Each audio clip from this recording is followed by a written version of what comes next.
Assalamualaikum warahmatullahi wabarakatuh. Perkenalkan, nama saya Nando Kaliman Pratama. Saya di sini akan mempresentasikan tentang hardware atau perangkat keras, yaitu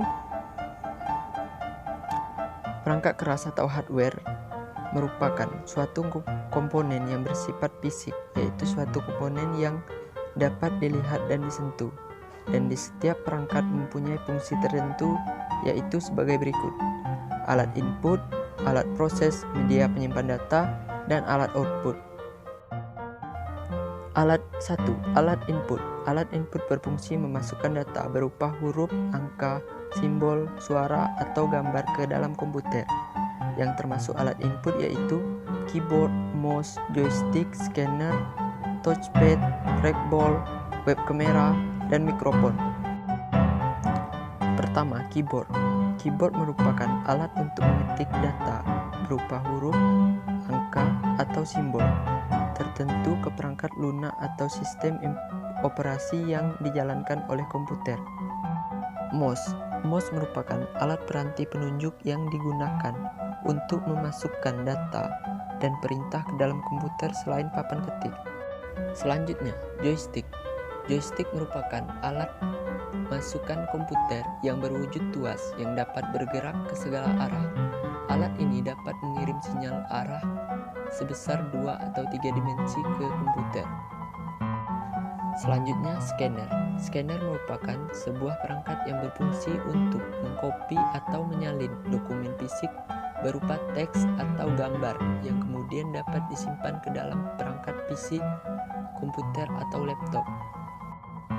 Touchpad. Touchpad adalah perangkat penunjuk atau pointer yang terdiri dari permukaan khusus yang bisa menerjemahkan gerakan dan posisi jari pengguna ke posisi relatif di layar. Touchpad adalah fitur umum dari laptop dan juga digunakan sebagai pengganti mouse komputer di space meja yang kecil. Selanjutnya, trackball. Trackball adalah suatu perangkat keras hardware yang memiliki fungsi sama dengan mouse, yaitu untuk memilih perintah-perintah dari menu tampilan grafis. Alat input yang terakhir yang saya bahas adalah web kamera.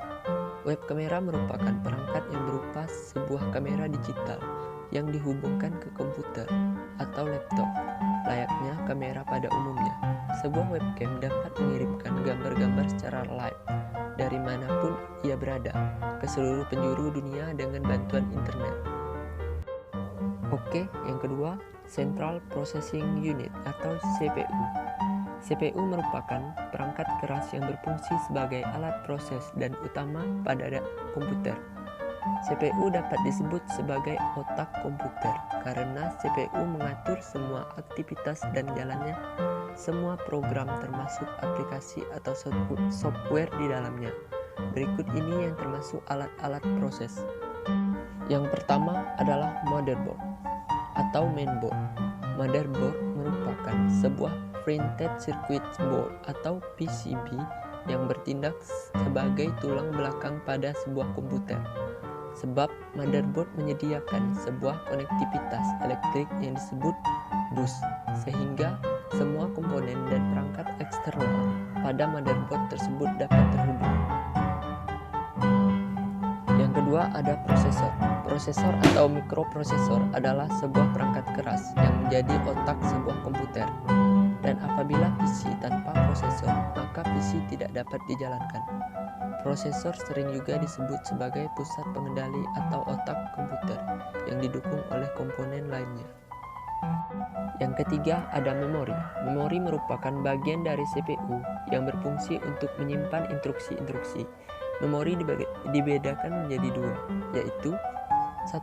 ROM, Read Only Memory, merupakan memori yang hanya dapat dibaca oleh CPU. Yang kedua ada RAM, Random Access Memory, merupakan memori yang sering berhubungan dengan memori. Dan yang keempat ada VGA atau Video Graphic Array. VGA adalah monitor standar untuk mengelola tampilan yang digunakan di sebagian besar PC VGA. Memiliki prosesor yang disebut juga dengan GPU, Graphic Processing Unit, yang juga membutuhkan terakhir ada modem. Modem berasal dari singkatan dari modulator demodulator. Modulator merupakan bagian yang mengubah sinyal informasi menjadi sinyal pembawa dan siap untuk dikirimkan. Sedangkan demodulator adalah bagian yang memisahkan sinyal informasi dari sinyal pembawa yang diterima sehingga informasi tersebut dapat diterima dengan baik. Bagian hardware yang ketiga ada media penyimpan data.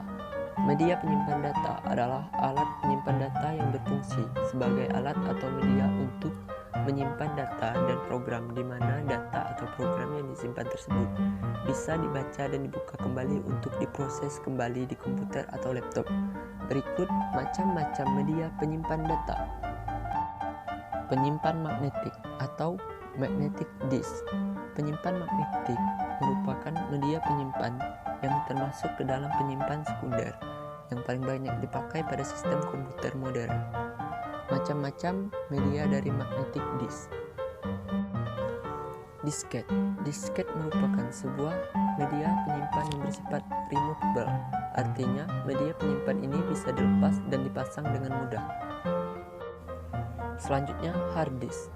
Hard disk adalah sebuah hardware yang biasa digunakan untuk menyimpan data di sebuah komputer atau laptop. OS, software, dan kebanyakan file semua disimpan di drive hard disk.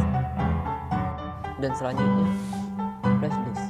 Flash disk adalah sebuah media penyimpanan portable yang menggunakan port USB untuk menghubungkannya dengan perangkat komputer. Dan perangkat keras atau hardware yang terakhir adalah alat output. Alat output adalah perangkat keras komputer yang berfungsi sebagai alat keluaran atau output, dan diantaranya adalah 1. Monitor, speaker, printer, headphone, sound card, dan proyektor. Yang pertama, monitor. Monitor komputer adalah salah satu jenis soft copy device karena keluarannya adalah berupa sinyal elektronik. Dalam hal ini, berupa gambar yang tampil di layar monitor. Gambar yang tampil adalah hasil pemrosesan data ataupun informasi masukan. Monitor memiliki berbagai ukuran layar seperti layaknya sebuah televisi. Dan selanjutnya ada speaker. Speaker adalah perangkat keras suara eksternal yang digunakan untuk komputer. Biasanya perangkat ini dilengkapi penguat berdaya listrik rendah. Koneksi standarnya menggunakan konektor 3,5 mm dan biasanya berwarna hijau muda. Beberapa juga menggunakan konektor RCA untuk memasukkannya. Printer. Printer adalah perangkat eksternal komputer yang dapat menampilkan data komputer dalam bentuk cetakan. Data tersebut bisa berupa teks atau gambar yang dicetak ke dalam media kertas, kain, dan lain sebagainya. Bisa juga diartikan sebagai perangkat elektromagnetik yang dapat mengubah data digital, teks atau gambar menjadi bentuk fisik. Dan selanjutnya ada headphone. Headphone merupakan aksesoris alat dengar sederhana yang hanya bisa digunakan untuk mendengarkan tanpa bisa digunakan untuk komunikasi. Biasanya kualitas suara headphone bagus karena memang didesain hanya untuk audio saja, sehingga sangat cocok buat kamu yang selalu mendengarkan musik atau bermain game. Berikutnya ada sound card. Sound card adalah salah satu perangkat keras komputer atau hardware yang fungsi utamanya sebagai pengelola data untuk audio dan suara. Baiklah, alat output yang saya bahas terakhir adalah proyektor. Proyektor adalah alat untuk membantu menampilkan gambar, video maupun data-data lainnya dari komputer atau laptop ke sebuah layar. Bisa juga ke permukaan datar seperti tembok ataupun lainnya. Baiklah, hanya itu yang dapat saya sampaikan pada presentasi kali ini. Bila ada kata-kata saya yang salah, saya mohon dimaafkan. Saya akhiri. Wabillahi taufiq wal hidayah. Wassalamualaikum warahmatullahi wabarakatuh. Saya Nando Krimam Pratama. Sampai jumpa.